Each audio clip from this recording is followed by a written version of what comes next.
Quand je me sens submergée par mes émotions, après des jours à procrastiner ce que j'ai à faire, je me demande si je vais y arriver, si je peux vraiment créer de l'abondance dans ma vie avec facilité.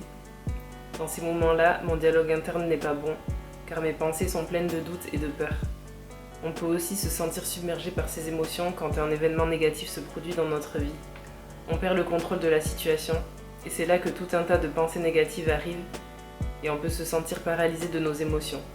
Quand on est submergé par ces émotions, on est en incapacité de passer à l'action. On se met tellement la pression qu'on en devient paralysé.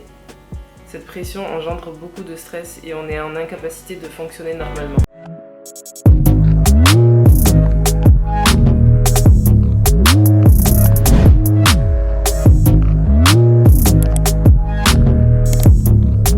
Salut tout le monde, c'est Seynabou, j'espère que tu vas bien. Dans cette vidéo, je vais te parler des émotions et du fait de se sentir submergé par ces émotions.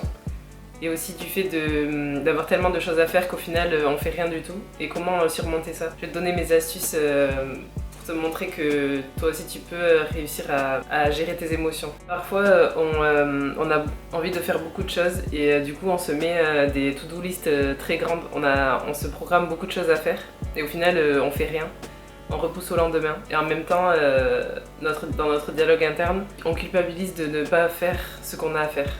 Donc en fait c'est un cercle vicieux, on a beaucoup de choses à faire, on passe pas à l'action et en même temps dans notre tête on culpabilise et on se dit ah j'aurais dû faire ça, je devrais faire ça, il faut que je fasse ça. En fait on a envie de faire beaucoup de choses, on sait qu'on peut le faire mais en même temps on est paralysé et on passe pas à l'action. C'est parce qu'on est submergé par nos émotions et on est submergé par notre dialogue interne, ces doutes et ces peurs qui nous empêchent de passer à l'action. Ça m'arrive encore comme tout le monde d'encore me sentir submergé par mes émotions mais maintenant j'arrive à réagir à temps et ne plus subir les conséquences de mon manque de gestion de mes émotions. Si tu veux connaître mes techniques pour savoir comment tu peux gérer tes émotions dans ton quotidien, je t'en parle dans cette vidéo. Mais avant ça, il faut savoir que l'être humain est un être émotionnel, il est régulièrement traversé par ses émotions. C'est un phénomène physiologique et on dispose d'une grande palette d'émotions. Certaines sont plus faciles à identifier comme la peur, la colère, la tristesse, la joie. En fait, dans l'enfance, on va construire un mode de gestion émotionnelle qui est propre à chacun. Et on peut avoir décidé que par exemple, on va pas exprimer certaines émotions. Par exemple, moi, c'était la colère. Je voyais la colère comme quelque chose de négatif et je permettais pas à la colère de s'exprimer chez moi. Ça veut dire que du coup, je refoulais la colère en moi. Quand une émotion n'est pas autorisée à s'exprimer en nous, elle est refoulée. En fait, pour avoir une bonne gestion de ces émotions, il faut respecter certaines étapes. La première étape, ça va être d'accueillir l'émotion. En fait, il faut accueillir l'émotion, ne pas la refouler ou la rejeter. Ensuite, il faut essayer de l'identifier. Dans ce schéma, tu vois les différentes émotions qui existent et tu peux t'aider de ce schéma pour identifier ton émotion. Et ensuite, prendre une décision par rapport à cette émotion. Par exemple, tu ressens une émotion de frustration, tu te sens frustré. Ben là, du coup, tu as accueilli l'émotion.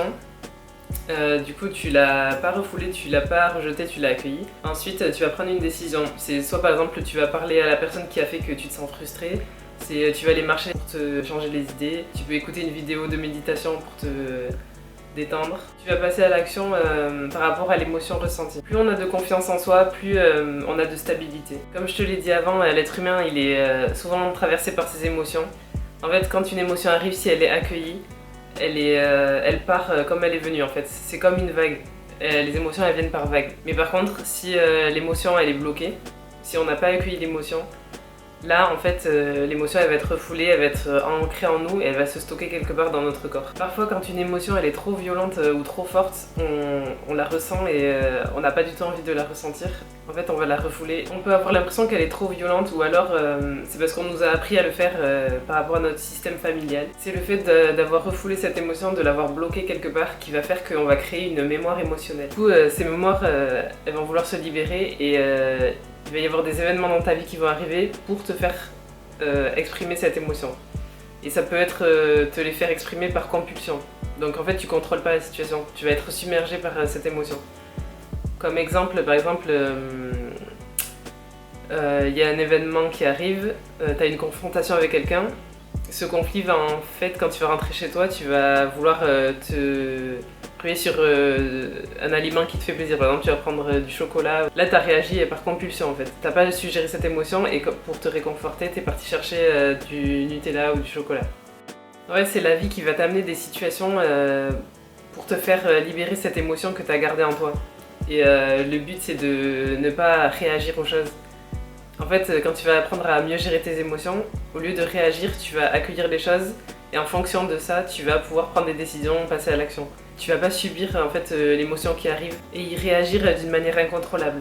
Ce qui est bien de faire aussi, c'est de se poser la question quelle est l'émotion présente. En fait, quand quelque chose, une situation t'arrive, tu te demandes quelle est l'émotion que je ressens aujourd'hui. Parce qu'en fait, le fait de l'identifier, ça va pouvoir te faire remonter dans ton passé, par exemple, et te demander est-ce qu'il y a une situation qui a été similaire ou alors est-ce que tu as ressenti une émotion similaire, par exemple, dans le passé, qui a fait que tu l'avais bloqué au lieu de l'accueillir. Et le fait de mettre un mot sur l'émotion présente, ça va t'aider à libérer cette mémoire du passé. Parce qu'en fait, quand tu gardes toutes ces mémoires émotionnelles, forcément la vie elle te renvoie des situations où tu seras obligé d'exprimer ces émotions. Et si petit à petit tu arrives à identifier tes émotions et à te dire bon, quelle est l'émotion présente maintenant, et à t'en servir comme un guide, tu vas pouvoir aller libérer toutes ces émotions qui sont restées bloquées en toi. Et du coup, dans le futur, quand une émotion arrivera, tu l'accueilleras au lieu de la voir comme un problème. Quand je me sens submergée par mes émotions et que je n'arrive pas à faire ce que j'ai envie de faire ou ce que j'ai à faire, ce que je fais, c'est que j'utilise mon énergie féminine. En fait, j'essaie de me connecter à mon énergie féminine pour être dans une énergie de facilité. Je regarde la liste de tout ce que j'ai à faire et je me demande ce que j'ai le plus envie de faire. En fait, j'ai remarqué que quand je suis trop dans mon énergie masculine et que je force les choses, en fait, je vais mettre 2 fois plus de temps à faire une tâche que j'ai à faire. Quand j'utilise une énergie féminine et que je choisis la facilité et que je choisis ce que j'ai envie de faire vraiment, je le fais beaucoup plus vite. Utiliser son énergie féminine, ça peut être aussi, par exemple, quand tu as une tâche à faire mais que tu n'y arrives pas, c'est bloqué. Par exemple, moi ça peut être j'ai envie de filmer une vidéo mais j'arrive pas à la filmer, j'ai pas d'idée, il n'y a rien qui vient. En fait, ce que je fais, c'est que j'arrête la tâche que j'ai à faire, je fais une autre tâche plus créative. Ça peut être, moi j'aime bien faire du coloriage, en fait des activités créatives qui demandent pas de réfléchir. C'est des activités qui te demandent juste d'être dans le moment présent et de faire ce que tu as envie de faire. C'est bien de faire ce genre d'activité parce que ça te fait t'enlever une pression. En fait, tu n'as pas besoin d'avoir un résultat, tu fais juste quelque chose pour le faire et ça va te permettre de réactiver ta créativité. Ce que je fais aussi, c'est que j'essaie de réintégrer de la joie dans ma vie. En fait, j'essaie de réintégrer de la joie dans mon quotidien. En fait, le fait de faire des choses qu'on aime, c'est pas une perte de temps, au contraire. C'est ça qui va nous redonner de l'énergie pour ensuite faire les choses qu'on doit faire et qu'on a moins envie de faire. Par exemple, moi, j'aime bien aller marcher à la plage ou aller marcher. Et du coup, même si j'ai des choses à faire, si ma priorité c'est d'aller marcher, je vais m'autoriser cette activité. On peut aussi procrastiner et remettre les choses au lendemain quand on n'a pas envie de regarder une émotion en face et quand on n'a pas envie d'être présent dans sa vie. Ça peut venir de plein de raisons différentes. Par exemple, on n'a pas envie de ressentir de l'anxiété ou de la tristesse. Quand on est trop dur avec soi-même et quand on est dans l'énergie du manque. Quand ça m'arrive que je me sens submergée, quand j'ai envie de pleurer ou que je ressens de la colère ou de la frustration, je me pose et je reste présente, j'accueille l'émotion. En fait, j'arrête tout ce que j'ai à faire, toute distraction, et j'essaie de ressentir ce qu'il y a et d'accueillir l'émotion. Ça peut être je me pose, je m'assois et j'attends, je me pose des questions, je me dis qu'est-ce que cette émotion veut me dire et par exemple je peux écrire sur un journal tout ce que je ressens. En fait, de faire ça, ça me permet de pas rejeter l'émotion et de pas me placer en position de victime. Si tu fais pas ça, l'émotion elle sera pas vécue et du coup elle sera refoulée. Ce qui fait qu'elle sera bloquée et potentiellement elle va ressurgir dans ta vie dans une nouvelle situation. Donc au final, si l'émotion elle est bloquée, elle pourra s'exprimer sous forme de compulsion. Ou alors la vie, elle nous enverra encore d'autres épreuves pour nous obliger à être honnête avec nous-mêmes, pour nous obliger à ressentir toutes ces émotions enfouies. Ce que tu peux faire aussi, c'est d'avoir une routine, parce qu'une routine, ça va t'aider à mieux gérer tes émotions. Quand on a plein de choses qu'on a envie de faire, mais qu'on n'arrive pas à passer à l'action, qu'on est dans la procrastination, c'est aussi parce qu'on manque d'organisation. Ce que j'essaie de faire, c'est d'avoir un plan détaillé de tout ce que j'ai à faire. En fait, le fait de planifier, de détailler au maximum, ça m'enlève les doutes. Et ça m'enlève aussi le sentiment d'avoir trop de choses à faire et de ne pas savoir par quoi commencer. Si tu prends le temps de planifier, ça va te faire gagner beaucoup de temps. Ce que tu peux faire, c'est mettre un timer ou par exemple avec ton téléphone, tu te programmes 1 heure pour faire la tâche que tu as envie de faire. Tu fais le maximum que tu peux faire pendant cette heure-là Et ensuite, soit tu continues parce que du coup, t'as envie de continuer, soit t'arrêtes, mais au moins t'auras fait le maximum et t'auras au moins un peu avancé dans ton projet. Ce que tu peux faire, c'est un plan à la semaine. Tu te fais un plan et tu écris tes priorités et tes intentions clairement. Il faut que ce soit clair le pourquoi tu fais les choses. En fait, si c'est clair, ça va t'aider à trouver de la motivation. Plus tu vas apprendre à te connaître, plus tu vas savoir ce que tu aimes vraiment faire et ce que tu veux faire.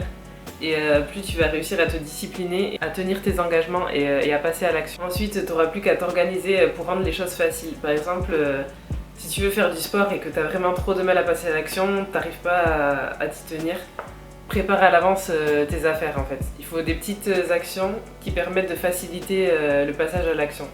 Par exemple, la veille, tu prépares tes affaires de sport, tu les mets à côté de ton lit. Comme ça, le lendemain, tu sais que c'est facile, tu prends tes affaires, tu vas faire du sport. Pour finir cette vidéo, si j'ai une chose à dire par rapport à la gestion des émotions, c'est vraiment d'accueillir les émotions, de t'autoriser à ressentir les émotions. Les émotions, on voit ça comme on y met du positif ou du négatif. Par exemple, je ressens de la tristesse, ah c'est négatif, pourquoi je ressens cette tristesse? En fait, on se pose plein de questions. Des fois, quand on ressent une émotion, par exemple de frustration, on va se poser des milliards de questions et se demander pourquoi on ressent ça. Et il faut le voir en fait comme des vagues d'émotions. En fait, ça n'a pas de signification bien ou mal, c'est juste une émotion qui arrive et on doit l'accueillir. Par exemple, quand il fait beau, il y a du soleil, on a chaud. On va pas se dire ah mais pourquoi j'ai chaud, qu'est-ce qui se passe, c'est pas possible, pourquoi j'ai chaud. En fait, on va accueillir ça et on va se dire ah, ok il fait chaud, c'est tout. Et alors en fait, les émotions c'est pareil.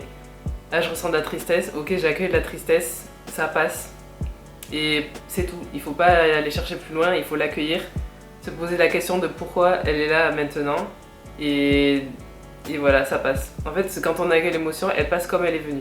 Quand aussi il y a un événement négatif qui se produit, une mauvaise nouvelle par exemple, le tout c'est ne pas rejeter cette émotion. En fait, on va recevoir une émotion, par exemple de frustration ou de colère. Et on va se dire c'est trop pour moi. En fait, elle est trop violente l'émotion, du coup on veut la rejeter, on veut pas la ressentir. Et du coup on va essayer de trouver des divertissements extérieurs. Et en fait ça c'est ça qu'il faut pas faire. Quand l'émotion arrive, ces divertissements là ça fait qu'on refoule l'émotion. En fait il faut vraiment se poser et se dire ok là je suis frustrée, je suis en colère, j'accueille l'émotion et après je passe à l'action par rapport à cette émotion. C'est une action qui est liée à l'émotion, ça veut dire que par exemple j'ai de la tristesse ou de la colère, ok là je vais écrire sur mon journal et je vais me libérer de ça. Ou alors là je vais aller marcher et c'est une action qui est liée à ce fait de ressentir cette frustration. En fait tant que tu passes pas à l'action, à chaque fois que tu ressens l'émotion qui est trop violente pour toi, c'est là que tu la bloques. Donc en fait c'est ça, juste accueillir l'émotion, se poser et passer à l'action par rapport à cette émotion. Et en fait plus tu fais ça, plus tu t'autorises à ressentir ça comme ça et à passer à l'action de cette manière, en fait, plus tu vas respecter cette étape de libération de l'émotion. Et en fait, au fur et à mesure, quand une émotion arrivera, tu vas l'accueillir. Et c'est comme ça que tu commences à gérer tes émotions. En fait, il y a plusieurs techniques qui permettent de ce passage pour se sentir stable dans ses émotions. Et c'est possible d'y arriver et ça s'apprend. Si déjà tu fais ça, que tu respectes ces étapes pour te libérer de tes émotions, tu vas déjà avoir beaucoup de changements dans ta vie. Tu vas apprendre petit à petit à gérer tes émotions. En fait, c'est le début de la stabilité émotionnelle en fait. Il y a plusieurs techniques pour justement apprendre à mieux gérer ses émotions. Je fais du coaching où j'aide les femmes introverties à reprendre confiance en elles et dans mon programme, tu vas y trouver des techniques puissantes pour t'aider à retrouver de la stabilité émotionnelle. Donc si ça t'intéresse, je te mets le lien dans la barre d'infos où tu peux prendre un appel avec moi. En tout cas, merci d'avoir regardé la vidéo et à bientôt dans une autre vidéo.